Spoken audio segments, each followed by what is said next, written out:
In 1997, Rabbi Jacob Schachter published a book titled Judaism's Encounter with Other Cultures, Rejection or Integration. And by way of introduction, the author writes that the issue of Judaism's relationship with non-Jewish wisdom is one, if not the most basic concern of Jewish intellectual history, from antiquity to modern times. Each generation recreates this tension for themselves.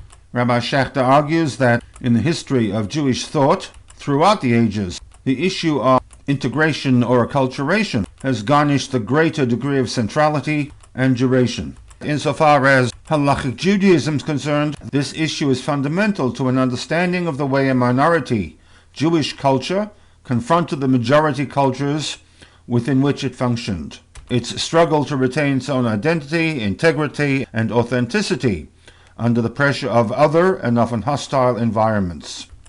On occasion, Jews responded positively, even to the extent that at times the halachically committed community appropriated ideas, concepts, and values from the outside, creatively integrated them into its own cultural and sometimes religious matrix.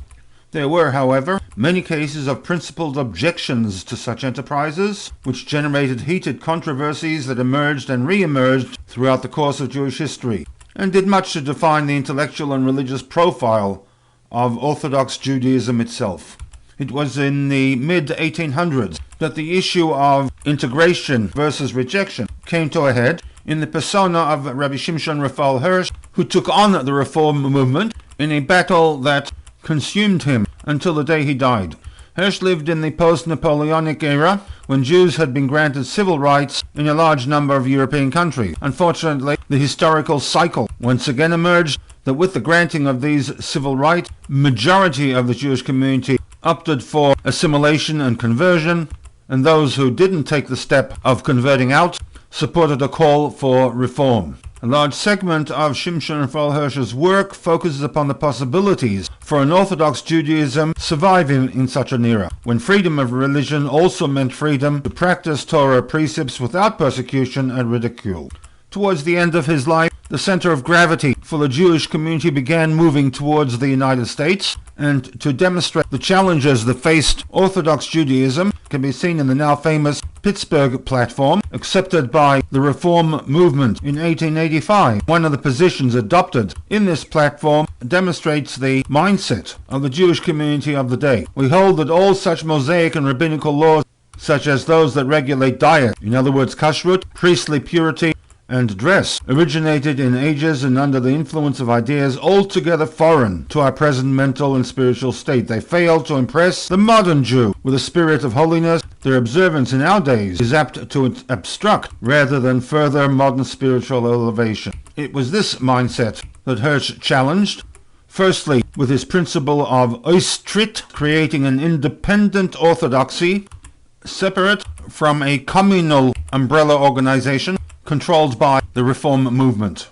If Judaism is to gain from these civil liberties, it has to be able to develop independently without having to lend implicit or explicit approval to the efforts of the Reformation. And to this end, he wrote prolifically in the defense of halachic Judaism, beginning with, in 1836, the publication of the 19 Briefe über Judentum, the famous 19 letters on Judaism.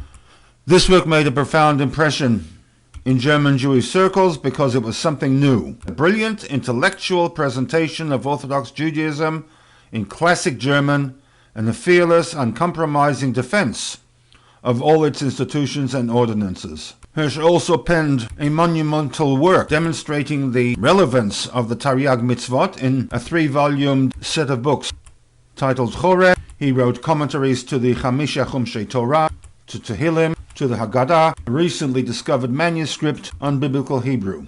HIRSCH's thesis was predicated upon the view that, contrary to the Pittsburgh Platform that underpinned the Reform movement, the biblical texts contains messages useful to all mankind, messages that span each and every generation. And this is the tie-in to the Hirschian approach to the study of Tanakh, and I will use the pasuk under discussion, Tehillim 8:6, as a vehicle to demonstrate his particular approach toward text interpretation. Ma enosh titiskerenu. What then is man, degenerate and violent, that you remember him?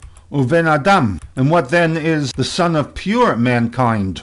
Kitifkadenu, that you have installed him in his earthly office. Note the two terms used in this pasuk with reference to mankind. One is Enosh, the other is Uben Adam. HIRSCH does define these two terms as part of his overall understanding of the text.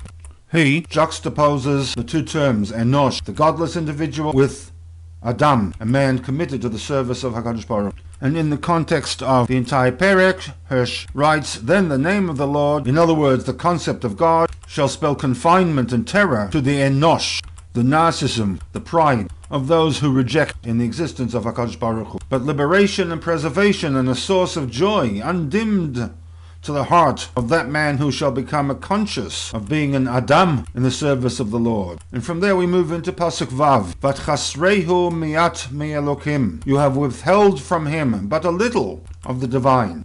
Tatrehu, your desire is to crown him with kavod v'hadar, with honor and dignity. To which HIRSCH comments, man is the only creature called upon consciously to do his duty morally free, the only being so endowed besides God, which according to Jewish belief is the one and the absolute free force, uncontrolled by other powers. To what awesome heights, unique in all creation, has God raised man by making him conscious of the fact that he is an Adam. This status of Adam, however, does not set him apart from other creatures that must also serve God. He has merely been placed at their head as the first servant of God. Vatchasrehu miat me'elokim. How much higher then is the pure man than the stars, since he is a free, thinking servant of God's throne. V'kavod v'hadar tatrehu. He has been raised almost to divine heights as a morally free person, aware of himself, and he has been crowned with the honor and dignity which can be attributed only to a moral person. So what HIRSCH has done is to broaden the definition and the subject of the texts to include all mankind into God's master plan, and in this way offer a targeted response to the position proposed by the pulpit rabbis of the Reform movement. So here we have three distinct approaches to Tehillim 8:6.